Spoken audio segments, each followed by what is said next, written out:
first objects I'm going to talk about are constraints.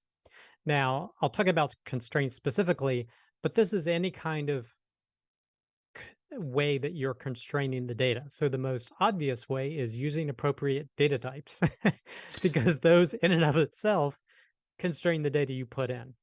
And you may say, our ID is essentially going to be no larger than an N4. So, okay, that's the data type you're going to use for that particular data.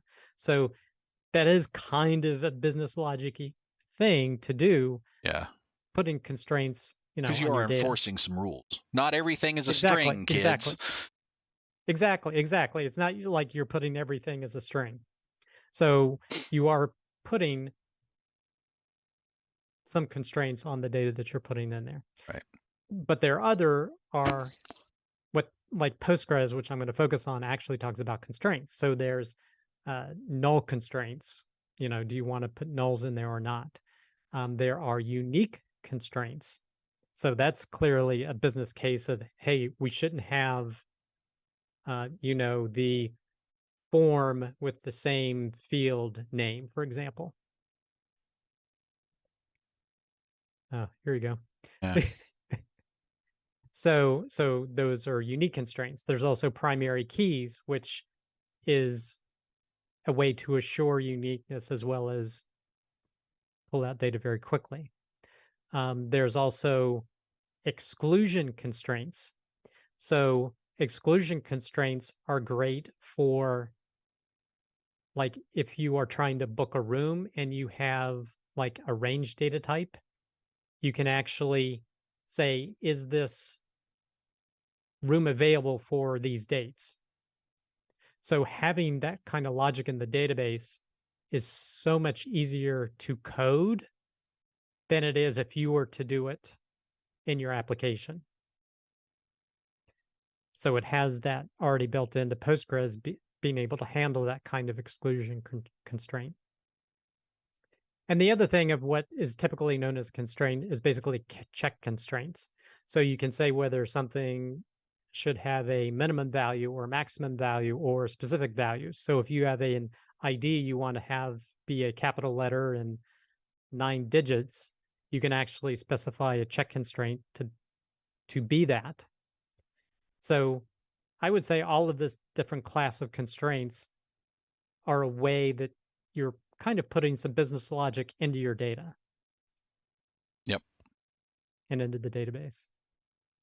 Yeah. And I think some this is kind of a place where I see a lot of people forgetting about the fact that databases can do this kind of stuff, especially if you're in a Rails environment, because they put all these validations in Rails, but they don't back it up in the database.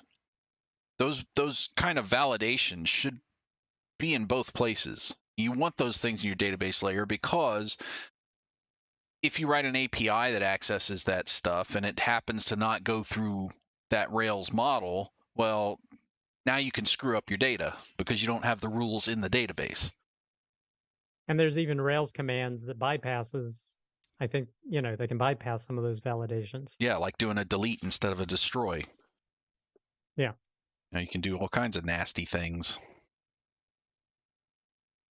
So yeah, I know it's extra work because now you probably have to do validation at the front end level and now at your application or the Rails level, and then maybe at the database level. But I mean, maybe, but it's one of those ounce of prevention, pound of cure things.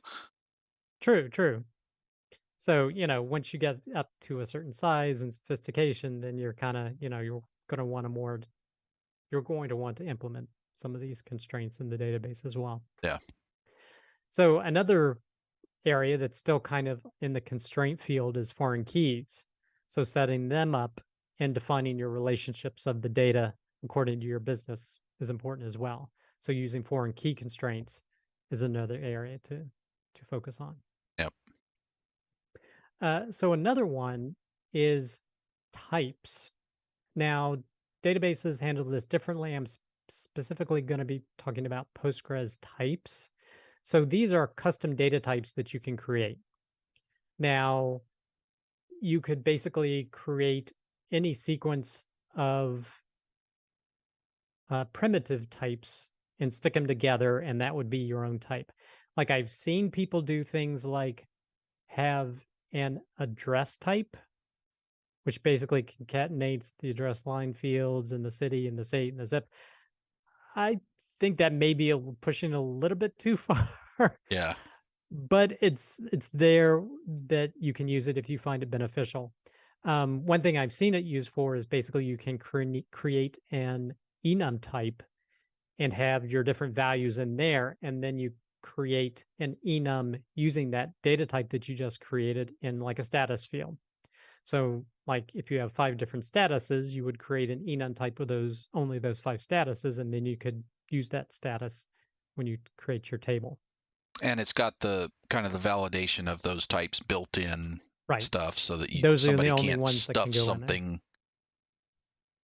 And I'm assuming too that like on a front end, you can probably pull from the database and get what are the available types. Yeah. Yep. Yep. Now, so those are types, and Postgres, different databases may call them different things.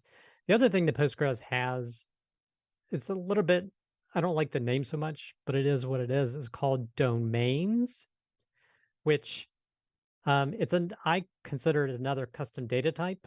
But what it is, it's a data type with built-in constraints. So, like the example in the Postgres documentation, you can create a postal code with pre-built constraints within it. And then you can essentially, when you're defining your data type, you just say use the postal code data type. And it Yeah. will already automatically already have your constraints that have already been defined for the postal code.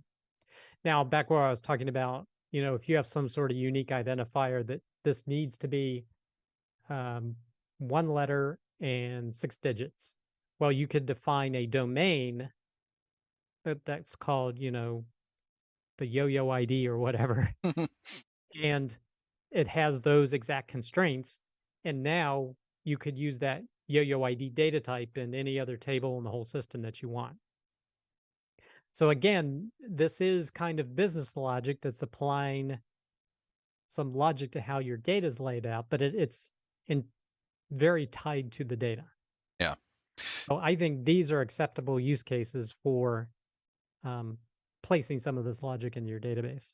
Right. And so these are kind of rules about particular pieces of data.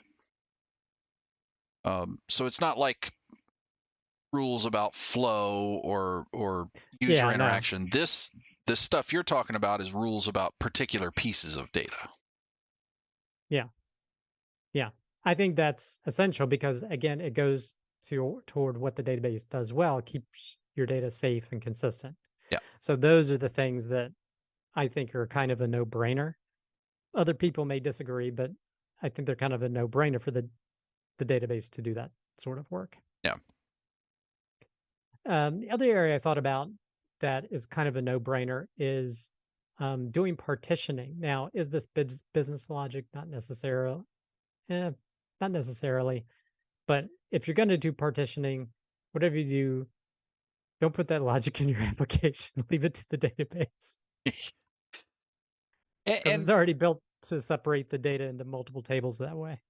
I mean, and I guess it depends on how narrowly you define the term business logic, because this is kind of an architecture choice, but it can affect your customers and how you choose to implement other bits of business logic based on how you architect things like this.